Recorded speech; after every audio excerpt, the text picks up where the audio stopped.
आगामी मुंबई महानगरपालिका निवडणुकीच्या अनुषंगाने शिवसेनेनं जोरदार तयारी सुरू केली आहे। शिवसेनेच्या वतीनं चांदिवली मतदारसंघातून महानगरपालिका निवडणुकीसाठी पदाधिकारी मार्गदर्शन बैठकांना सुरुवात करण्यात आली।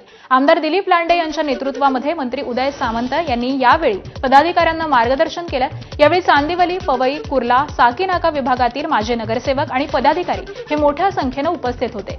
युतीचे अधिकार एकनाथ शिंदे यांना दिलेले आहेत। जिथे शिवसेना लढेल तिथे 100% रिझल्ट असेल असं वातावरण मुंबईत आहे, अशी प्रतिक्रिया ही यावेळी उदय सामंतांनी दिली आहे। तर यंदा महायुतीचाच महापौर बनेल अशी प्रतिक्रिया देखील मेळाव्याचे आयोजक आमदार दिलीप लांडे यांनी दिली आहे। दिवसभरामध्ये सायंकाळी 4:30 वाजल्यापासून 5 शाखांना मी स्वतः भेट दिलेला आहे।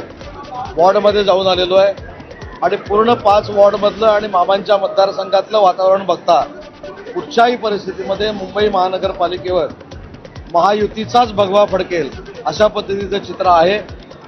युती करण्याचे सगळे अधिकार माननीय एकनाथ शिंदे साहेबांना आम्ही दिलेले आहेत, पण ज्या जागा धनुष्यबाणावर आम्ही लढू त्याचा रिझल्ट 100% असेल असं मुंबईमधलं वातावरण आहे। मी पूर्ण सांगतो आपल्याला या मुंबई महानगरीमध्ये आजपर्यंत प्रभू रामचंद्राचा धनुष्यबाण ज्यांनी घेतलेला होता तोच महापौर या ठिकाणी बसलेला आहे। ती आजपर्यंतची परंपरा आहे आणि तो महायुतीचा होता, युतीचा महापौर होता। ही प्रथा आणि परंपरा आहे। याच दृष्टिकोनातून या मुंबई महानगरपालिकेवरती युतीचा महापौर सनातन धर्माचा भगवा ध्वज घेऊन बसेल।